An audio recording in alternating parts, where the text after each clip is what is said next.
రూపాయలకి లోపలికి తీసుకెళ్ళి ఈచ్ అండ్ ఎవ్రీథింగ్ క్లియర్గా చూపించారు. విషయం ఏంటంటే ఈ 5 సంవత్సరాల కాలంలో గత 5 సంవత్సరాల కాలంలో వ్యవస్థలన్నీ భ్రష్టు పట్టిపోయినాయని మాకులాంటి వాళ్ళు మాట్లాడితే అది రాజకీయంగా భావిస్తారు. కానీ ఇక్కడికి వచ్చిన తర్వాత మేము పర్సనల్గా కొన్ని సిచ్యువేషన్స్ చూస్తే ఇప్పటికీ కూడా పనిచేయాల్సిన పోలీస్ అన్నలకి కూడా కనీసం వసతులు లేని పరిస్థితులు ఈరోజు కనిపించాయి.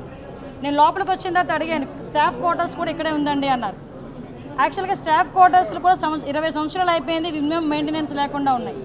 అతి ముఖ్యమైన విషయం ఏంటంటే దీని కెపాసిటీ ఇంచుమించుగా 800 కెపాసిటీ.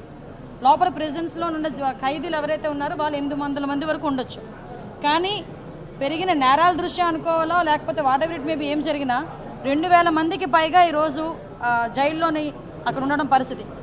లోపలికి వెళ్ళి చూస్తే హృదయ విధాకరమైన సంఘటనలు అంటారు కదా, చిన్న చిన్న పిల్లలు 17 సంవత్సరాలు 18 సంవత్సరాలు 20 సంవత్సరాల పిల్లలు గంజాయి కేసుల్లో వాళ్ళందరూ కూడా ఈరోజు ట్రయల్స్ నడిచి రిమాండ్ ఖైదీలుగా ఉన్నారు. ఒక్కొక్కరు 7 నెలలు 11 నెలలు. వాళ్ళతో నేను మాట్లాడితే ఏం చేసావయ్యా, ఎందుకు తీసుకొచ్చారని అడిగితే 10,000 రూపాయలకి నాకు ఇస్తానన్నారమ్మా, నాకు ఈ ప్యాకెట్ తీసుకెళ్ళి ఇమ్మన్నారు, సో నేను ఇచ్చాను, నేను అరెస్ట్ అయ్యాను. అంటే విషయం ఏంటంటే చాలామంది గిరిజనులు ఈరోజు ఇబ్బందులు పడే పరిస్థితి కనిపిస్తూ ఉంది. మేము గాంజా మీద దృష్టి పెట్టిన తర్వాత ఎస్పెషల్ అసలు ఏం జరుగుతుంది లోపల తెలుసుకుందాం అనే ఉద్దేశంతోనే నేను వెళ్ళడం జరిగింది. అక్కడికి వెళ్ళిన తర్వాత చాలా ఆశ్చర్యకరమైన సంఘటనలు ఏంటంటే ఈ 5,000 రూపాయలకి 10,000 రూపాయలకి వాళ్ళకి భూములు అంటే వాళ్ళకి గడవక చేసే పనులకి అది నేను కరెక్ట్ అని చెప్పట్లేదు, అది కూడా తప్పే. కానీ ఎవరైతే మెయిన్ వెండర్స్ ఉన్నారో వాళ్ళేమో బయట దర్జాగా తిరుగుతున్నారు, ఇలా పూట గడవక చేసిన వాళ్ళందరూ కూడా జైల్లో మగ్గిపోతున్నారు. సో ఇటువంటి సిచ్యువేషన్స్ ఒకటి మనం చూసాం. At the same time department వాళ్ళ దగ్గర నుంచి కూడా ఇక్కడ చాలామందికి అక్కడ మంచి హాస్పిటల్కి సంబంధించి ఒక మంచి ఫెసిలిటేట్గా ఒక టెస్టింగ్ టూల్ కూడా ఒకటి వీళ్ళు సిఎస్ఆర్ ఫండింగ్లో తీసుకొని ఖైదీలందరికీ కూడా ల్యాబ్ టెస్ట్లు ఏదైతే ఉన్నాయో అవన్నీ కొంచెం దగ్గర 76 టెస్టులు చేయడానికి వాళ్ళందరికీ కూడా అది కూడా ఈరోజు నా చేతుల మీదుగా కూడా ఓపెన్ చేయించారు. It's very good sign. నేను కూడా ఏం చెప్పామంటే ఎస్పెషల్లీ రూల్ బుక్లో కూడా ఉంటుంది మనకి డీ అడిక్షన్ సెంటర్స్ అన్నవి ఏదైతే ఉన్నాయో ఈ డీ అడిక్షన్ సెంటర్స్ మనం బయట ఉన్న వాళ్ళకి డీ అడిక్షన్ సెంటర్స్ మనకి కేజీహెచ్లో కానీ మన మెంటల్ హాస్పిటల్లో కానీ ఎక్కడైనా మనం ఉంటున్నాం ఒకటి ఎత్తు చూసాం. కానీ ఇక్కడ హాస్పిటల్ ఫెసిలిటీ ఉంది. ఇక్కడ కనుక మనకు ఒక 20 బెడ్డో 30 బెడ్డో కనుక ఇన్ పేషెంట్ల కింద ఇక్కడే ఇచ్చి హాస్పిటల్లో డాక్టర్స్ని కనుక కంపల్సరీగా ప్రొవైడ్ చేస్తే లోపల చాలామంది గంజాయికి అడిక్ట్ అయిపోయి ఆ గంజాయి ఎక్కడి నుంచి వస్తుందో వాళ్ళు ఎదురు చూడటం, కొంతమంది ఈ విజిటర్స్ దగ్గరికి వచ్చినప్పుడు ఆ గంజాయి ప్యాకెట్స్ వేసేరటం, కొంతమంది ఏమో వాల్ దగ్గర నుంచి వేసేరటం, అంటే రకరకాల విన్యాసాలు చేస్తూ ఉంటారు. అలాంటివన్నీ అరికట్టాలి అనుకుంటే లోపలే ఒక addiction centre de addiction centre అన్నది డెఫినెట్గా మనం రన్ చేసుకుంటే బాగుంటుందన్న ప్రతిపాదన కూడా ఉంది. దీన్ని కూడా మనం ఒకసారి లీగల్గా అడ్వైస్ తీసుకొని అది ఎలా చేస్తే బాగుంటుందని దాని మీద కూడా ఒక దృష్టి పెట్టడం జరుగుతుంది. అది కూడా జరిగింది. ఎస్పెషల్లీ జైలు శాఖ సిబ్బంది కూడా చాలామంది వాళ్ళ తాలూకా ఇబ్బందులు కూడా చెప్పున్నారు. ఏదైతే రెగ్యులర్ పోలీస్ డిపార్ట్మెంట్తో ఈక్వల్గా మమ్మల్ని చూడాలి, రెగ్యులర్ పోలీస్ డిపార్ట్మెంట్ వాళ్ళకి ఇచ్చే ఈఎల్స్ కూడా మాకు డెఫినెట్గా ఇవ్వాలి, వాళ్ళకి కూడా ఇంటర్ డిస్ట్రిక్ట్ ట్రాన్స్ఫర్స్ కాకుండా వాళ్ళ జోనల్ ట్రాన్స్ఫర్స్ కాకుండా స్టేట్ వైడ్ ట్రాన్స్ఫర్స్, అందులో కొంచెం మహిళా పోలీసులు కూడా చాలా ఇబ్బందులు పడే పరిస్థితి, ఇవన్నీ కూడా నా దృష్టికి తీసుకురావడం జరిగింది. కంపల్సరీగా వీటన్నిటి మీద కూడా సమీక్ష ఏర్పాటు చేసుకొని అఫీషియల్స్తోని అదేవిధంగా లీగల్ అడ్వైజర్స్తోని కూడా కూర్చొని అందరికీ కూడా ముఖ్యంగా పోలీస్ డిపార్ట్మెంట్ వాళ్ళందరికీ కూడా ఫ్రెండ్లీ పోలీసింగ్ కింద పోలీస్ వెల్ఫేర్ కింద డెఫినెట్గా వీళ్ళందరికీ కూడా మంచి జరగాలని మంచి జరుగుతుందని కూడా నేను ఆశిస్తున్నాను. అదేవిధంగా వీళ్ళందరికీ కూడా ఫెసిలిటీస్ ఇప్పుడు ఏదైతే ఉన్నాయో చాలామంది క్వార్టర్స్ కూడా నేను చూస్తూ ఉంటాను. పోలీస్ క్వార్టర్స్ కూడా శిథిలావస్థలో చాలామంది పోలీస్ క్వార్టర్స్ ఉన్నాయి. మొన్న మీకు చెప్పాను, ఈవెన్ 5 సంవత్సరాలుగా వెహికల్స్ కొనలేదు, పోలీస్ వెహికల్స్ లేవు. ఈ రోజుకి కూడా పోలీస్ వెహికల్ ముందు వెళ్తుందంటే వెనకాల మనం ముక్కులు మూసుకోవాలి, అంత పొగ నల్లని పొగ వచ్చే పరిస్థితులు కనిపిస్తున్నాయి. ఇంకొక విషయం అలాంటి సిచ్యువేషన్స్ ఇక్కడ కనిపిస్తున్నాయి. ఇంకొకటి ఏంటంటే యాజ్ పర్ సుప్రీంకోర్టు లా ప్రకారం కూడా ఇక్కడ ఎవరైతే సత్ప్రవర్తనతో ఉన్నారో వాళ్ళకి కొంత వెసులుబాటు మనకి క్షమాభిక్ష అనేది ఉండేది. ఈ 5 సంవత్సరాలు అది కూడా లేదు, లాస్ట్ 5 years. అంటే మ్యాక్సిమం సిస్టమ్ అంతటినీ కూడా అది ఏదో అంటారు కదా రచ్చ చేసి వదిలేశారు.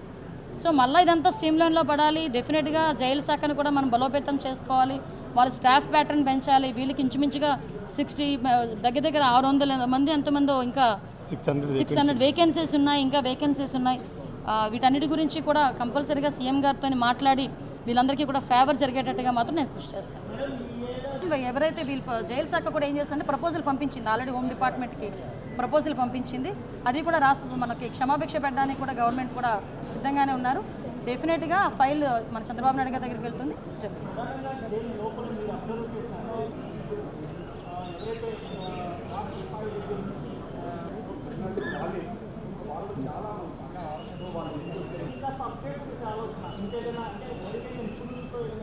తప్పకుండానండి. ఇప్పుడు విషయం ఏంటంటే నేను ఆల్రెడీ ఇప్పుడు బైండింగ్ సిస్టమ్ చూశాను. బైండింగ్స్లోని అక్కడ బైండ్ చేసిన బుక్స్ మొత్తం పోలీస్ డిపార్ట్మెంట్లో ఆల్రెడీ ఉన్న వాళ్ళందరికీ కూడా అదే ఎక్కడి నుంచో సప్లై అవుతుంది.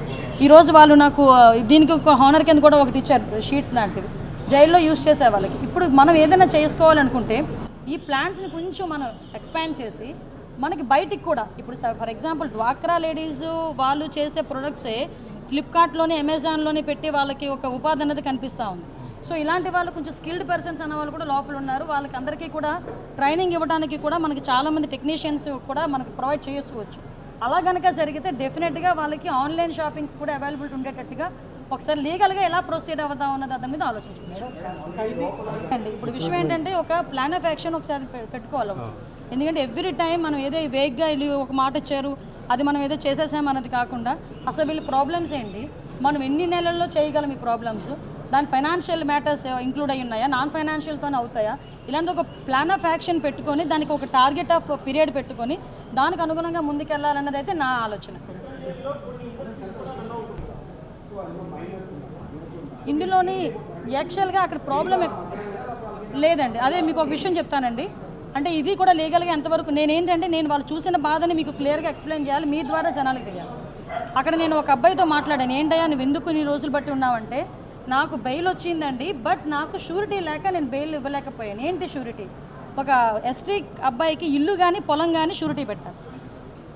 ఇల్లు కానీ పొలం కానీ షూరిటీ పెడితేనే అది లీగల్గా ఒకసారి నేను కూడా థింక్ చేయాలి. ఎందుకంటే వాళ్ళు 10,000కి 5,000కి గాంజాని అక్కడికి ఇక్కడికి ట్రాన్స్పోర్ట్ చేసే వాళ్ళకి ఇల్లు వాకిలు ఉంటుందని మనం అనుకోలేం. బేసికల్గా ఒకవేళ ఇల్లు వచ్చినా కూడా గవర్నమెంట్ది ఉంటుంది, గవర్నమెంట్ది మనం ఎక్కడా కూడా మనం పెట్టడానికి కూడా ఉండదు. సో అసలు లీగల్గా అసలు ఏం జరుగుతుంది నాకేదో పెద్ద క్వశ్చన్ బ్యాంక్ అయింది నాకు లోపలికి వెళ్ళి బయటకు వచ్చేసరికి. డెఫినెట్గా నేనైతే నోట్ చేసుకున్నా. వీటన్నిటి మీద కూడా నేను విజయవాడ వెళ్ళిన తర్వాత ఒకసారి అఫీషియల్స్ అందరితో కూడా కూర్చొని ఒక సెక్రటరీ గారు, హోమ్ సెక్రటరీ గారితో కూడా కూర్చొని దీని మీద డీటెయిల్డ్ డిస్కస్ చేయాలి. ఎందుకంటే మీరు అన్నట్టు వాళ్ళకి ఆ షూరిటీ విషయంలో కనుక వెసులుబాటు ఏదైనా ఉంది అనుకుంటే కనుక డెఫినెట్గా చాలామంది బయటకు వస్తారు. నేను మళ్ళీ చెప్పాను, బయటకు వచ్చిన తర్వాత మళ్ళీ ఇదే రిపీట్ చేస్తే కనుక మిమ్మల్ని ఎవరో రక్షించే పరిస్థితి లేదు. నిజంగా తప్పు చేయకుండా లోపలికి వెళ్ళారంటే వాళ్ళు ఎట్టి పరిస్థితుల్లోని మనం టాలరేట్ చేయకూడదు, వాళ్ళకి ఏదో రకంగా జరగాలి. కానీ నిజంగా తప్పు చేసినప్పుడు గట్టి పరిస్థితుల్లో శిక్ష పడాలి. స్కూల్స్ కాలేజెస్ దగ్గర కూడా అందరూ లోపల కూడా హాస్పిటల్ ఉంది, అందులో స్టాఫ్ కూడా ఉన్నారు. వాళ్ళు ఏమన్నారంటే ఇంకొక 2 స్టాఫ్ని కనుక ఇస్తే మాకు సఫిషియెంట్ అన్నారు. మేమేమంటామంటే ఇంకొంచెం ఈరోజు ఒక ల్యాబ్ టెస్టింగ్ టూల్స్ కూడా పెట్టించి ఉంచారు. ఈరోజు బ్లడ్ టెస్ట్లకి వాటికి ఈసీజీ బ్లడ్ టెస్ట్ అంటే 76 టెస్టులకి ఫ్రీగా వాళ్ళకి వస్తే జస్ట్ ఒక ప్రింట్అవుట్ ఇచ్చేస్తారు వాళ్ళంతే. అదే కనుక వాళ్ళు బయటికి వెళ్ళి ఆ టెస్ట్లని చేయించుకోవాలి అనుకుంటే ఒక గార్డు, మళ్ళీ వాళ్ళకి ఎస్కాట్, ఇవన్నీ కూడా ఒక సిస్టమ్. అందులో మళ్ళీ ఏదైనా ఒక తేడా జరిగితే మళ్ళీ పోలీసులు ఇబ్బంది పడే పరిస్థితి. అలా లేకుండా వాళ్ళు సిఎస్ఆర్ ఫండింగ్ కలెక్ట్ చేసుకుని వాళ్ళు ఒక టెస్టింగ్ సెంటర్ కూడా ఏర్పాటు చేసుకున్నారు. 1 మినిట్ అండి. నెక్స్ట్ ఇంకోటి ఏంటంటే ఖైదీల ఆరోగ్యం పట్ల కూడా డెఫినెట్గా ఇప్పుడు ఆల్రెడీ లోపల హాస్పిటల్ ఉంది. ఎవరైతే కొంతమంది సివియర్గా ఉన్న వాళ్ళకి కూడా డెఫినెట్గా ఆరోగ్యశ్రీ వాళ్ళకి ఎన్టీఆర్ వైద్య సేవ వర్తిస్తుంది. మేడం అంటే రండి నా పక్క కాన్స్టిట్యున్సీ తున్లో ఈరోజు ఒక అతను నాతో చెవిలో చెప్తున్నాడు, 7 సంవత్సరాల పిల్లోడు గాంజా తీసుకొని రోజు ఇంటికి వెళ్ళేటప్పుడు ఒక ఆర్ఫాన్ అబ్బాయి ఆ అబ్బాయి వాళ్ళ కేర్ టేక్ తీసుకున్న వాళ్ళు చూపించి వాళ్ళ పేర్లు బయటకు చెప్పకుండా జస్ట్ నాకు ఒక మెసేజ్ ఫార్వర్డ్ చేసి 7 సంవత్సరాల కుర్రోడు గాంజాయి వాళ్ళు ఎలా మాట్లాడుతున్నారు తెలుసా అండి? కొంతమంది పిల్లలతో మాట్లాడుతుంటే భయం వేస్తుంది, నిజంగా లిటరల్లీ భయం వేస్తుంది. నేను డే ఫస్ట్ నుంచి గాంజాని అరికట్టాలంటే వీళ్ళంటి వాళ్ళని తీసుకొచ్చి మనం ఎంతమందిని 2,000 మందిని కాదు 20,000 మందిని అరెస్ట్ చేసినా కూడా గాంజా అరికట్టాలి. మనం గాంజాని అరికట్టాలి అంటే ఫస్ట్ థింగ్ ట్రాన్స్పోర్టేషన్ బంద్ చేయాలి. సెకండ్ థింగ్ ఎవడైతే మెయిన్ వెండర్ ఉన్నాడో వాడిని పట్టుకోవాలి. అసలు ముఖ్యంగా ఏమంటానంటే ఎవడైనా పట్టుకున్న తర్వాత కూడా బై డిఫాల్ట్ బెయిల్స్ వస్తున్నాయి. చాలామందికి ఏంటంటే 180 రోజుల్లో కనుక ఛార్జ్షీట్ వేయకపోతే పోలీస్ డిపార్ట్మెంట్ వాళ్ళు డిఫాల్ట్ బెయిల్ వచ్చేస్తుంది. వాడు బయటికి వెళ్ళి ఏం చేస్తారు, దర్జాగా అదే పని మళ్ళీ చేస్తున్నారు. ఈసారి మేమేం చెప్పాలంటే డెఫినెట్గా మేము లీగల్ వాళ్ళతో కూడా మాట్లాడి డిఫాల్ట్ బెయిల్ మీద ఎవరైతే తిరుగుతున్నారో వాళ్ళందరినీ కూడా రీకాల్ చేయాలి, అసలు వాళ్ళని ఎంక్వైరీ చేయాలి. సో ఇలాంటి సిచ్యువేషన్స్ అన్ని కొన్ని మేమైతే ప్లాన్ ఆఫ్ యాక్షన్లో పెట్టుకున్నామంటే డెఫినెట్గా చేస్తాం. లేదండి, యాక్చువల్గా మాకు sub committee cabinet sub committee వేస్తున్నాం. మన క్యాబినెట్లో క్యాబినెట్ సబ్ కమిటీ వేస్తున్నాం. క్యాబినెట్ సబ్ కమిటీలో కూడా మన లోకేష్ గారు, హెచ్ఆర్డీ మినిస్టర్ గారు, అదేవిధంగా ఇక్కడ నేను, మన excise minister, tribal welfare and health, ఈ 5గురితో ఒక సబ్ కమిటీ కూడా వేశారు. అది మోస్ట్ ప్రాబబ్లీ 4th మేము కూర్చుంటున్నాం. ఆ రోజు కొన్ని డెసిషన్స్ కూడా తీసుకొని వీలైతే అక్కడ పక్క చీఫ్ మినిస్టర్కి హోమ్ మినిస్టర్కి లెటర్ మేము కూడా పెడతాం. అక్కడ 80% వాళ్ళు కూడా కంట్రోల్ చేసుకోవాలని లెటర్ పెడతాం. నెక్స్ట్ ఇంకొకటి ఏంటంటే పోలీస్ వెల్ఫేర్ మీద కూడా సెంట్రల్ గవర్నమెంట్ హోమ్ మినిస్టర్ గారితో కూడా మాట్లాడి అపాయింట్మెంట్ తీసుకొని మాట్లాడి వెల్ఫేర్ మీద, అదేవిధంగా ఫర్దర్గా ఇష్యూస్ మీద అన్నిటి మీద కూడా, ఎందుకంటే చాలా ఉన్నాయి ఇష్యూస్, చాలా ఉన్నాయి, తవ్వే కొద్దీ బయటపడతాయి అన్నట్టుగా. ఇంకా వాళ్ళ నిజంగా ఒక్కొక్క సందర్భంలో మా పోలీస్ అన్నలను కూడా నేను కూడా కొంచెం వాళ్ళని ఇబ్బంది పెట్టడం కాదు, నేను ఏమంటానంటే ఫెసిలిటీస్ కల్పించి వాళ్ళు పరిగెట్టించాలి. అంతేకాకుండా వాళ్ళకి కాలికి బంధాలు వేసి పరిగెట్టండి అంటే ఎలా పరిగెట్టలేరు. సో ఆ విషయంలోనే ప్లాన్ ఆఫ్ యాక్షన్ కూడా, వాళ్ళ వెల్ఫేర్ మీద plan of action, crime rate తగ్గడానికి ఎలాగా, గాంజా తగ్గడానికి ఎలాగో ఒక డిఫరెంట్ ప్లాన్ ఆఫ్ యాక్షన్స్తో పోలీస్ డిపార్ట్మెంట్కి ఇది 3rd time are 4th time చెప్పడం. గాంజా విషయంలో, డ్రగ్స్ విషయంలో పొలిటీషియన్స్ కానీ ఎవరైనా పెద్ద వాళ్ళు కానీ ఫోన్ చేసినా మీరు ఇగ్నోర్ చేయండి. వీలైతే వాళ్ళు ఇలా చెప్తారని మాకు చెప్పండి, మేము చూసుకుంటాం.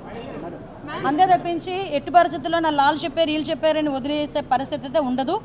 ముఖ్యంగా ఈ గవర్నమెంట్లో గాంజాని సపోర్ట్ చేస్తూ ఉన్న నాయకుడు అయితే ఎవడూ లేడు. క్లియర్.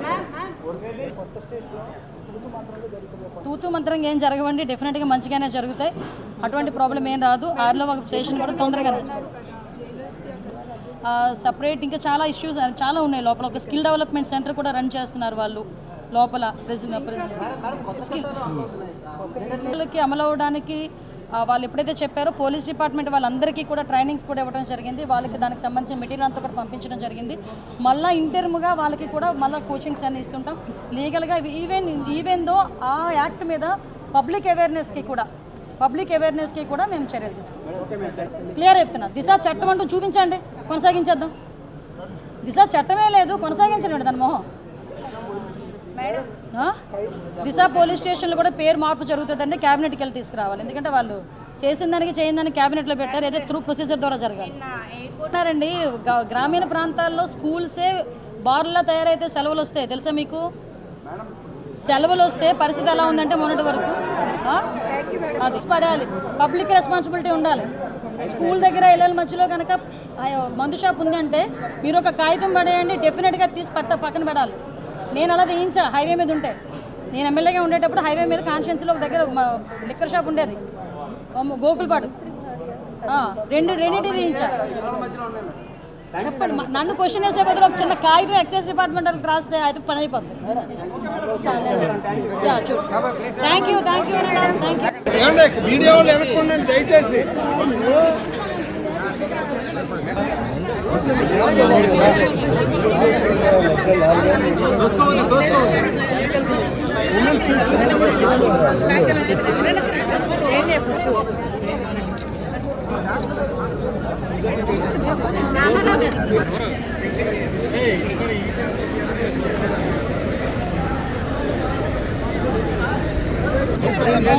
ఆరోగ్యానికి ఇబ్బంది లేదు, కంగారు పడకండి, మందులే తీసుకెళ్ళకండి, ఏదైతే అది జరుగుతుంది. అందుకనా నేను చెప్తాను.